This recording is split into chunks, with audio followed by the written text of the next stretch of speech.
Truth Unveiled here, and today I have some important stuff to share with you. We're going to be talking about the major surprise that's coming before Obama leaves office, and boy is it a surprise indeed, which is why we're here at Haaretz, and it says, Israel fears American-French initiative in Paris conference before Obama leaves office. Jerusalem concerned that foreign ministers meeting in Paris, scheduled for January 15th, will result in a Security Council vote on the Israeli-Palestinian peace process.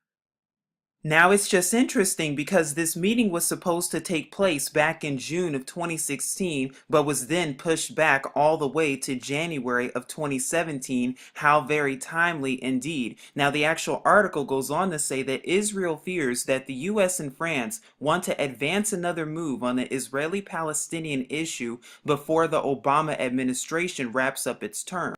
A senior official in Jerusalem said that during Sunday's Security Cabinet meeting, ministers were presented with an assessment that during the International Foreign Ministers meeting that's scheduled for January 15th in Paris, as part of the French Peace Initiative, a series of decisions on the peace process will be made, and one of those decisions has to do with whether or not a two-state solution will be made. But then it goes on to say that these will immediately be brought to the UN Security Council for a vote and will be adopted there before January 20th, before Mr. Obama is quote-unquote supposed to be leaving office.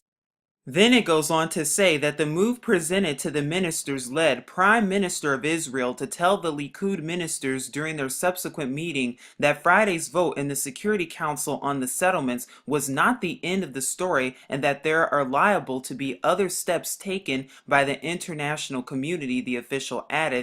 And later on in this video, we'll also be reiterating Friday's vote in UN Resolution 2334 and the bigger implications behind it. Then it says representatives of the Foreign Ministry, the National Security Council, and others who attended the Security Cabinet meeting presented information indicating that the trend in talks between France, the US, and other countries in preparation for the Foreign Ministers meeting tended toward advancing such a move. So what that means is that they're looking to push this initiative any single way they can. But the better question is, why is there such a big rush to get this plan of peace between the Arab state and the Jewish state adopted? And why are they waiting 5 days before Mr. Obama just so happens to be quote unquote leaving office? How very convenient indeed.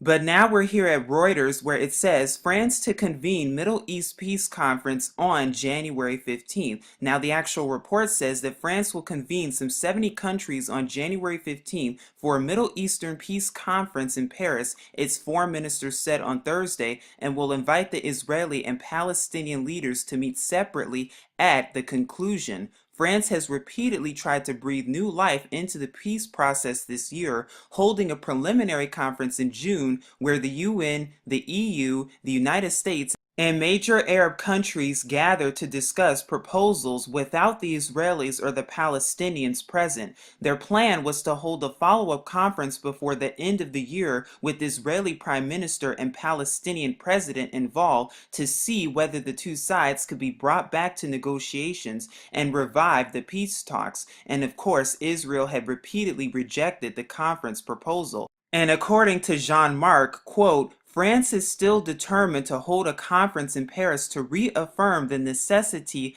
of a two-state solution. And January 15th just so happens to be the date that they're deciding to do this. Why didn't they do this 2 years ahead of time, or maybe even 3 years ahead of time, or 2 months ahead of time, or 3 months ahead of time? Because they've been talking about peace deals and peace conflicts and peace treaties when it comes to this region for a very long time now, for well over 50 years. So why all of a sudden are they coinciding this with Mr. Obama leaving office and rushing to get all of this signed just before he's supposed to be leaving office? What do they know? Now, John Kerry, the same man who helped fund 9/11, is the same man who's talking about the peace process and establishing the two-state solution, and we're going to be going over some of the points that he recently made. But now I'm here at The Guardian, which says White House races to save Middle East peace process before Trump takes office. John Kerry to underline outgoing president's support of two-state solution with speech setting out U.S. vision of the Israeli-Palestinian agreement. And like I said, later on we'll be going over some of the points that he made, but this quickly says John Kerry is due to lay out a U.S. framework for a Palestinian-Israeli agreement as the Obama administration and its international allies scramble to protect what is left of the peace process before Mr. Trump takes office. The better question is what peace process, because this has nothing to do with peace whatsoever, and you're going to see what I'm talking about, because the better question is what are the bigger implications, not just for Israel and Palestine, but even for us here in America and for the rest of the world. The article goes on to say that the parameters outlined by Kerry are expected to draw international endorsement at a meeting of foreign ministers on the 15th of January, just 5 days before Trump is supposed to take office. The meeting is supposed to reinforce a strategy of isolating the Israeli prime minister in the hope that it will push him towards reviving stalled negotiations with the Palestinians. But there's something even bigger going on here that they're not telling us. Now, just yesterday, Mr. Kerry gave a speech at the State Department that lasted nearly 71 minutes, one of the longest in U.S. State Department history, and we're going to be going over some of that speech that he made yesterday and why it's so important indeed. Now, I'm here at Ynet News that also reports on it and says, Kerry lays out parameters for peace and, quote, no alternative for the two-state solution. The outgoing Secretary of State calls for Jewish state alongside the Arab state in 1967 borders, with some land swaps and Jerusalem as the international capital of both nations. In a farewell speech on the topic, he also slammed the settlement construction and defended administration's decision not to veto the anti-settlement resolution. And like I said earlier, we'll be talking more about that later on. Now, here are some of the points that Mr. Kerry went over in his actual speech, and I'm just going to bullet point them so you can actually get a summary of them. But one, he called to create a secure and recognized border between Israel and Palestine based on the 1967-based borders. Mr. Kerry also called to fulfill UN General Assembly Resolution 181 that was established back in the late 1940s, which calls for the creation of an Arab and a Jewish state. He also mentioned and stressed fair solution to the Palestinian refugees, with two states supposedly the solution, even though we know better than this. And as we said earlier, the fourth point that he also made was to recognize Jerusalem as the capital of the two supposed states. Also, number 5 is to establish a peace accord between the two states that must be agreed upon. And last but not least, this all must be done to, quote, end conflict and, quote, bring closure to the conflict, when they know darn well that this is going to do the exact opposite of what they're saying it's going to do. So in summary, the 6-part outline that Mr. Kerry talked about on this speech yesterday is going to do the exact opposite of what they're saying. It's not about peace, it's about pushing the world to war, literally World War III at the cusp. But now I'm also here at the Times of Israel, where it says, fearing UN vote on principles of Palestinian statehood, the Prime Minister is, quote, reaching out to Trump and is wary that Kerry will set out parameters for permanent accord. Then the outgoing Obama administration will seek the Security Council approval. Now, earlier this week, just a few days ago, I talked about Resolution 2334 and the U.S. abstaining their vote and why this was so important. And we're going to be going to the actual document. Because what the vote does and what this resolution does is not only does it call for a two-state solution, but it also bans all Israeli settlements. And rather than the U.S. vetoing this, U.S. was the only country to abstain from voting, and it passed 14-0.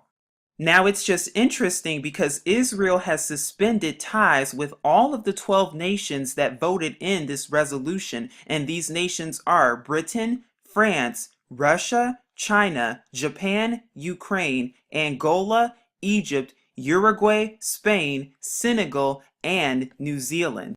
Now, in case you missed my video from a few days ago, this is the actual document that comes from the United Nations website, and it's Resolution 2334 that was adopted as of last Friday. And once again, we'll be also going over the implications that this has on all of us. Now, the resolution itself is only 3 pages long. I highly recommend you look at it on your own time. I'll be sure to leave the link in the description box below. We're just going to briefly summarize it too, but it goes on to talk about how it expresses grave concern that continuing Israeli settlement activities are dangerously imperiling the viability of the two-state solution based on the 1967 lines, and we know that Mr. Kerry is also trying to do this and push this agenda as well.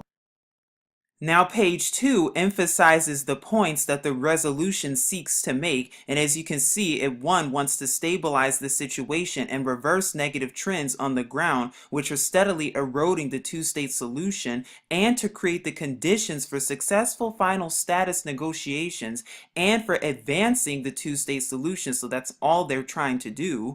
And then it boldly makes the statement when it says, number one, reaffirms that the establishment by Israel of settlements in the Palestinian territory that were occupied since 1967, and this includes East Jerusalem, has no legal validity and constitutes a flagrant violation under international law and a major obstacle to the achievement of the two-state solution, reiterates demand that Israel immediately and completely cease all settlement activities in the occupied Palestinian territory, because newsflash, they don't belong there to begin with. But number 3 also underlines that it will not recognize any changes to the 1967 border lines, and then talks more about the immediate steps to prevent all acts of violence, calling upon both parties to act on the basis of international peace and create the conditions necessary for promoting peace, because that's what they want us to believe, and then calling upon these parties to continue the promotion of what they call peace and security, peace and safety, and then sudden destruction as travail upon a woman, and then it urges in the intensification of this matter. Now, of course, we know that this is just another push for war to unleash chaos, and if the land is divided, America too will be divided, which will bring about the exact opposite of their proposals, which is what? World war all over the place, because that's exactly what they're trying to do through this solution. And notice how they're trying to do it before Mr. Obama leaves office. Now, am I saying anything big will happen to catalyze these major events? Will they actually create the two-state solution? We just have to wait and see, but it's important to stay updated. Please seek Yahuwah and his true son Yahusha, because as you see, time is running out indeed. But this is Truth Unveiled here, keeping you updated and saying as always, Shalom.